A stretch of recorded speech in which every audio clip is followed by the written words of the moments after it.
Hey guys, how's it going? It's Kid and Kitty here, and I'm back with another video for you guys today. And today, I'm coming at you with the fastest way to get Plague Diamond on your pistols. This is part of our Dark Aether guide here.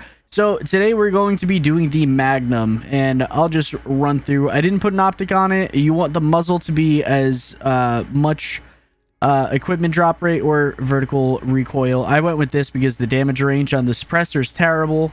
Barrel, this one seems to be the best one. I don't have it leveled up for that, but the armor damage is going to help us out a lot too. And then body is the most that you can with the salvage drop rate because you want to upgrade your gun as much as you possibly can.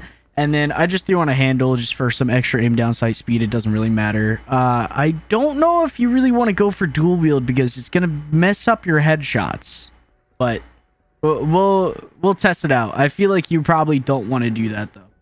And then we're going to be running Ring of Fire just because there is only going to be 9 bullets in this. Yeah, also with the magazine, you want a fast mag so that you can reload super quick. I went with the 9-round fast mag. Honestly, I probably would go with the 12-round fast mag just because then you have more in your chamber and whatnot. And let's just go into a Firebase Z. That way you get the most amount of elite kills as you can. And we're just going to run through the camos as well. We're going to take a look at the camos. I barely have any camos unlocked. But the main ones that you're going to be worrying about is the critical kills. You have to have 2,500, and the Pack-a-Punch kills, you also need 2,500. The rest will just come naturally while playing the game. So we're really going to be focusing on getting our headshots here. This is very similar to our LMG, tac rifle, and AR way of getting, and SMG of getting Plague Diamond as well. But we're just going to load into a match here and we're going to play out the first couple of rounds. Basically, you just do it normal. You're going to focus on your headshots as much as you possibly can, getting every headshot that you can and picking up every salvage that you possibly can as well. And you're just going to work on getting the power started as soon as possible. So I will come back once we got power turned on. All right, so now that we have the power turned on, we are just going to run right over here to the weapons lab. This is going to be the fastest spawn rate for Firebase Z. And we're basically just going to chill here until we have about like 9k so that we can pack-a-punch our gun. And also, by the time that you have the power on, you should have enough salvage so that you can upgrade your gun to at least tier 1. And that way your gun is now doing a lot more damage. Luckily, with the Magnum, it is still really powerful. But you're just going to chill here until you get an assault wave. And then I'll meet you guys back when we get an assault wave. All right, so now that we have over 10k, we're going to save one zombie and we are just going to head towards the teleporter. This is when you're going to pack-a-punch your guns, get the perk, whatnot. And once we get into the spawn room, we're just going to head straight to the Pack-a-Punch machine. And we're going to Pack-a-Punch it once, while also getting the Cryo Freeze ammo mod. That way you can really focus on your headshots, and you don't have to worry about the brain rot getting kills with your gun or whatnot. So you'll get your headshots every single time, and I'm actually 100% accurate with my headshots right now. So this should be super easy. And then the next thing that you're going to get is Deadshot Daiquiri.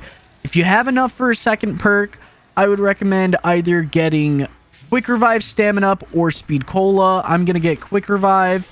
And then once we have that, we're going to run to the top of Pack-a-Punch. And we're just going to shoot that zombie and stare at this bunny over here. We are doing the bunny Easter egg. That way we get a Juggernaut for free. You save yourself some points and you get some extra salvage in this as well. All right, so once you're in the bunny Easter egg, you are just going to be looking around for these floating bunnies and you are going to shoot them until they disappear. This is how you do the Easter egg. You don't really have to worry about these zombies. Honestly, if you just want to shoot them, feel free. Get some extra zombies in the meantime. You will get these mimics, but you don't really have to kill them either. You can just run around and train all the zombies and the mimics and just worry about the bunnies. It's nice to have these extra zombies kills, but it really doesn't matter in the grand scheme of things. And once you get the third bunny to disappear, all the zombies should go away. The mimics will still drop their stuff. Make sure you pick all that up. And you're going to run over to this little box right over here. You're just going to open it and open it. There we go. And you are going to get your free Juggernog, and you actually get a free gun, but we're really not going to worry about that. Just make sure that you pick up all the salvage. The box does damage you when it explodes. And we're going to be teleported out of here. Once we get teleported out of here, we're just going to run over to the weapons lab back where we were before. And we're just going to go out until we have the assault round. And that's when you're going to start pack-a-punching again. All right, so since we got back from the bunny Easter egg, we do have enough salvage so that we can upgrade our gun one more time. So we're going to make sure that we do that. We're going to make sure that our gun is doing as much damage as possible at all points in time. With the exception of pack-a-punching, you're going to do that in between when you're waiting for the assault wave to start. And if you ever feel overwhelmed in here at all, just feel free to use your Ring of Fire. It doesn't really matter. You shouldn't feel too overwhelmed. I just one-shot that mimic, dude. That was wild. You shouldn't feel too overwhelmed because the Magnum is a pretty good gun this early in the game. But if you ever do, just feel free to use the Ring of Fire. Later on in the rounds, we will transfer over to the Colonel's office.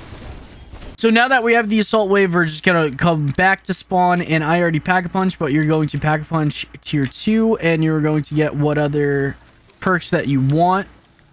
I try and get the Elemental Punch as my last perk if I'm really struggling. If not, I try not to get Elemental Pop because then it triggers the Brain Rot, and the Brain Rot will get you kills and mess up you trying to get all these headshots. But now that we have the Assault Wave, we're just going to run to the Assault Wave. You can pick up the kill streak if you wanted to, just to have it in your pocket, which I will probably do, but I'm not going to use the kill streak to kill any zombies. I'm going to kill them by hand. And this spot for the Assault Wave is super easy to do this. I was a little late on getting here, but usually if you get here on time, the zombies, there should be like one zombie on the thing, and then you just kill them, and you could just stand here and wait for them to come to you.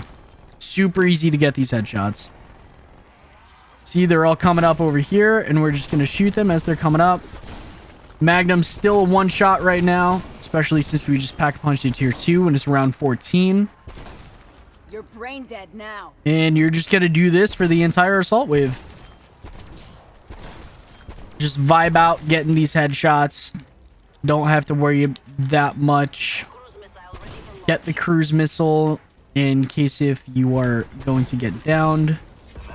And there is that.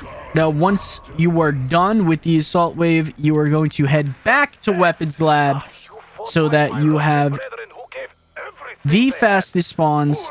Again, if you feel like you're getting overwhelmed in here, feel free to use your Ring of Fire or even train around or go to Colonel's office instead.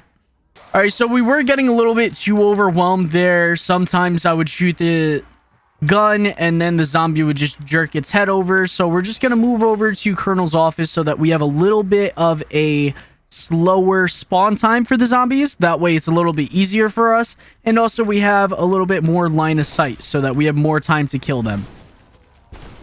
I mean, the gun is still doing a lot of damage, one shot to the head, but I just was getting a little too overwhelmed and messed up my Ring of Fire. So we're just gonna chill here for the remainder instead of going to Weapons Lab. All right, so now that we have another assault wave on round 20, we are going to head back to the spawn area. Unfortunately, we might be a little bit late because we lost our stamina from going down before. And once we get to the spawn area, we're just going to head to the Pack-a-Punch, and we are going to Pack-a-Punch it for the third and final time. And we're going to stock back up on all the perks that we lost out on here before. So we're just going to run back to the assault wave, and we're going to complete it just like how we did before. Not going to use our kill streaks for the assault wave. We are just going to shoot them with our gun. That way we get the most amount of kills with their gun and the most amount of headshots that we can with their gun as well. Now that we have that assault wave done, we're going to head back to Colonel's office because like I said, it's a little bit easier there, but you still have the fast spawns. It just takes a little bit more time for the zombies to get there. And honestly, after any other assault waves, you don't really have to care about them. You can let the Orda take care of the power and turn off the power. And at this point, you're just going to play the game like normal. Keep getting as many headshots as possible. Stop missing your shots like I am. And you're just going to vibe out here. So much for your skull. Try not to pick up any nukes as well, just because that kind of slows down the process a little bit. But you're going to continue doing this until you have at least 1,250 critical headshots, critical kills, whatever you want to call them. We just one-shot that mimic again. And even after that, I would continue going until you go down, just to make your second game a lot easier. And if you keep at this pace, you should have this gold within 2 games. So we actually winded up going down once again. I accidentally used my artillery and winded up going down, but it's no problem if you ever run into that issue or something similar like that where you feel like you're still getting overwhelmed even in Colonel's office. Feel free to just train around the zombies and just vibe around training the zombies.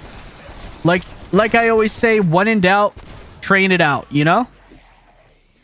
So we were having a little bit of an issue, but we're all fine now. And just look how much this Magnum destroys that horde. That's wild. So you really should have no issue getting to at least round 30 here, or enough critical headshots so that you can go on to your second game and you can get this gold in just 2 games. So right now we have enough for the final tier upgrade of our gun. Now this is the most amount of damage that this gun is going to wind up doing to zombies. So this is going to be the most amount of damage that your gun can do to the zombies. And now you really don't have to worry about anything. If you have another assault wave, you can just let the Orda take it if you really wanted to. You will just have to go back to spawn if you need any of your perks, or if you need to use the armor stand. You will still be able to use the crafting machine. You just won't be able to use any of the armor stands or the perk machines on the main side of the map. But you're just going to do this until you have about 1,250 critical headshots. That way you're halfway done. And honestly, just keep on going until you get downed. Because it'll just make your second game that much easier and that much shorter. Because right now you have fast zombie spawns and you have a powerful weapon. You're already working on your Pack-a-Punch eliminations as well. So, yeah. I'll keep you guys posted once I go down.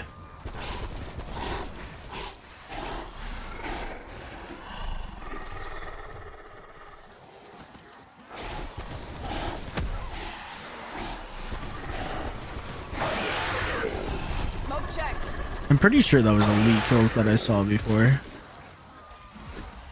There we go. Golden. Let's go. So we actually got it in 1 game, guys. I just continued training on because I said, fuck it. Why not?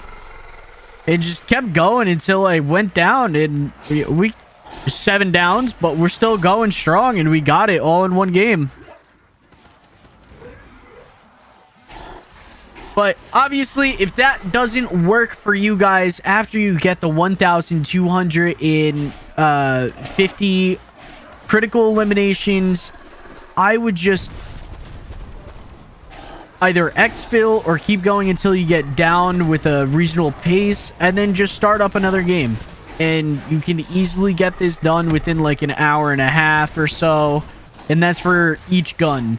It's going to be the same thing with the Amatis and the 1911. I will say though, I feel like at least with the Magnums, it would have been a little bit better if I did do the dual wield. The only thing is you got to be careful because it's a little bit inaccurate and you want to really focus on those headshots. So if you're doing the dual wield, you're going to want to build it so that you have good hip fire accuracy. And I just went down, but honestly, I don't care that much. You're going to want to build it so that you have good hip fire accuracy and you can just make sure that you get those headshots. But that's going to be it for today's video. I hope you guys did enjoy. If you guys did, make sure to hit that subscribe button and leave a like on your way out. Make sure to check out the other videos as well on my Dark Aether guide for you guys. And make sure you check out the streams as well. But I'll see you guys in the next one. See ya.